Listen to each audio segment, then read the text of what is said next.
therefore saying that the arrival of the budget proposal in November hasn't afforded the National Assembly enough time to look at all the details.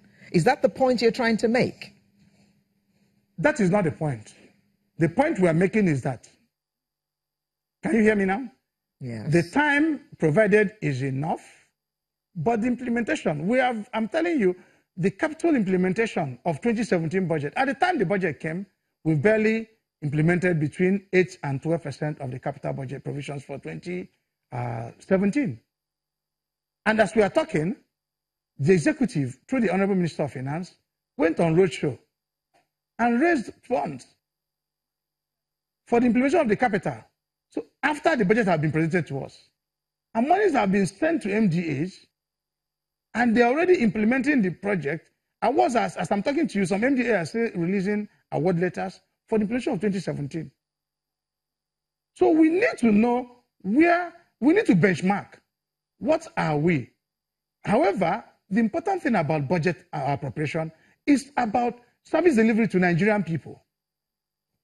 The projects that are being implemented now is also working for Nigerian people. I'll give you an instance. If you go to virtually all the major construction sites in the country, whether it's Lagos, Ibadan, whether it's Enugu, Port Harcourt, whether it's Kano, Maiduguri, whether it's Enugu, Onitsha, everywhere, you can see the contractors are on site, funds are being released to them, and we want to make sure that the National Assembly, through their standing committees that have oversight functions, determine the extent of full implementation of that budget, so that what was provided in 2018 proposal must consider what has been released further.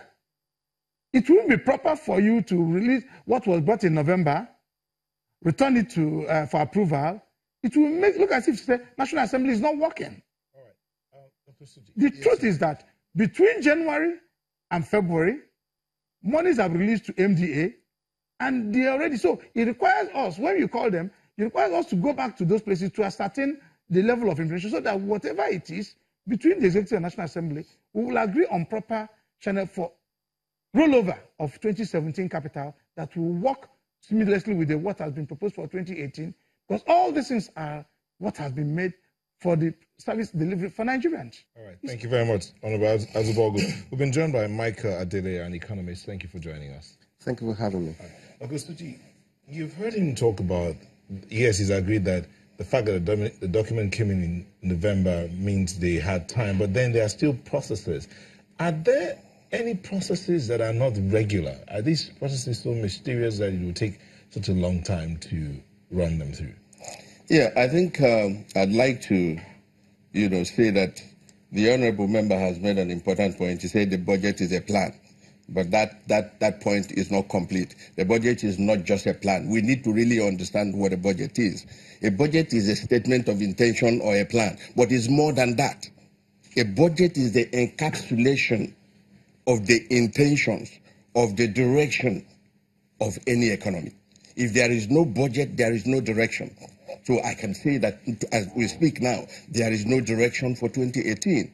Okay? So when you say there is a process, what kind of process is this that cannot be completed within the time frame allowed? What our leaders must understand is that we are not exactly as dumb as we look. Okay? When you have not approved the budget, what that says is that the market woman is not about to do anything. A country like Nigeria, where government is the largest spender, everything depends on the budget. Everything takes a cue from there. So when you approve the budget, people run off with their programs for the year. When you have not done that, they do not know where to go and they do not know what to do. That means small businesses, there are about 100 million Nigerians representing about 60% of us in the informal sector. They do nothing but watch the weather, just like farmers watch the weather. The weather they watch is the budget of the country. When you spend money, they are able to sell because people are able to buy. Companies do not enter January 1 on any given year without the budget. Tell me any company in Nigeria on January 1 they haven't got their budget. When I was in the corporate world, we made sure our budget was ready even by 31st December, you are ready to run with it. So if you do not have a budget, you do not have a direction. Small people in the country are starving. And these are the people you are here to serve. So the process cannot kill the object. That's what I'm trying to say. And now, the Budget Office, I've reviewed what they are doing. They have done excellently well. The Budget Office has answered every query that these gentlemen in the National Assembly have raised. Okay? And some of us listened or saw the press statement given by the Director General of the Budget Office. Okay? They have answered all the questions. And I think the most important thing our leaders must realize is that they are there to serve us. We are talking about implementing 2017 budget. We need to be told whether there are things that are so critical to honorable members that if they are not implemented, Nigeria will not move forward in 2018 because it doesn't look real ordinary. Okay. Mr. Adelaye, the Honorable said, seemingly with glee, that the budget for 2017 was passed in June. Yet we have a fiscal year that begins in January. Should we be proudly mouthing that last year's budget was passed in June? Therefore, it looks like not having passed the budget for 2018 in March is not such a bad thing, is it? Our fiscal year begins January 1 and ends December 31st. And like Dr. Suji has said, everybody takes a cue from the budget. Absolutely. The hardship is a lot more now because there is no budget. So people don't know any direction to go yet. Businesses are slowed down because of this. And yet it seems that we're not doing too badly. This is only March.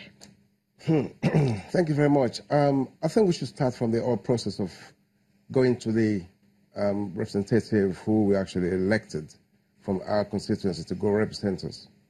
Now, when the president passed the budget, it took 5 months before the National Assembly could do anything about it. Now, looking into that gap, 5 months, now, should they have the audacity or the confidence to now come back to the Nigerian people and say the MDAs are delaying the budget? Now, if we can't take up, hold the bull by the horn and begin to tell them, look, listen, if you're there to represent us, the hardship is on the masses, the ordinary Nigerians who are actually looking up, like Dr. Oswagu said. Everybody is looking. The government are the biggest player. They're the one that drive the economy. We shouldn't be anywhere. But in this climb, they drive the economy. They detect what actually happened. When they sneezes, everybody catches cold. So when you know that, when the budget comes to you, what you're supposed to do ultimately is to ensure that the people you're representing in all the constituencies in the country are looking up to you. So shouldn't they explain to us why they have to have that gap of delay before the budget's been given attention? That is my own concern. And I think that has to be looked into.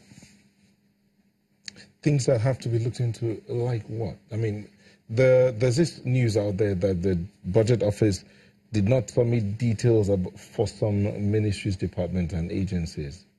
Should that be the case? Why now? Why not when the budget has actually been going through processes, implementation, and so on and so forth? Listen, let the truth be told. The budget is not transparent. It's not open. Okay? Now, it's just been done by some group of people in the government, and it's been announced to the Nigerian society. Now, it should be participatory. Different groups, institutions, and thereabouts should be involved. The general masses should be involved in the budget so we can know exactly what we need in the budget. Secondly, it's frivolous. There are a lot of things that's been hidden behind the camera. So when this comes up, now, I mean, going back to your question, why couldn't they, from the inception, begin to tell them, this is what you have to do? Bring out your budget. When you say, when you say the budget needs to be participatory, yes, are you implying that the citizens need to be brought into the chambers when the budget is being debated? I'm not referring to everybody in general. I mean, for example, the students has a president, the MBA has a president, the doctors has president, and all that. That represents all industry, all sector. Okay? Now, before the budget starts, all these people will have met, consult their head and so on and so forth. So by the time the budget starts and begin to put things together, then all these people should be involved. They know where all these problems are. Are you saying that the budget office did not do this? From my understanding, no. But the budget office does insist that this claim that the details for the MDAs were not included is false. Well, they have to come out and give us the evidence and tell us why and how it's false.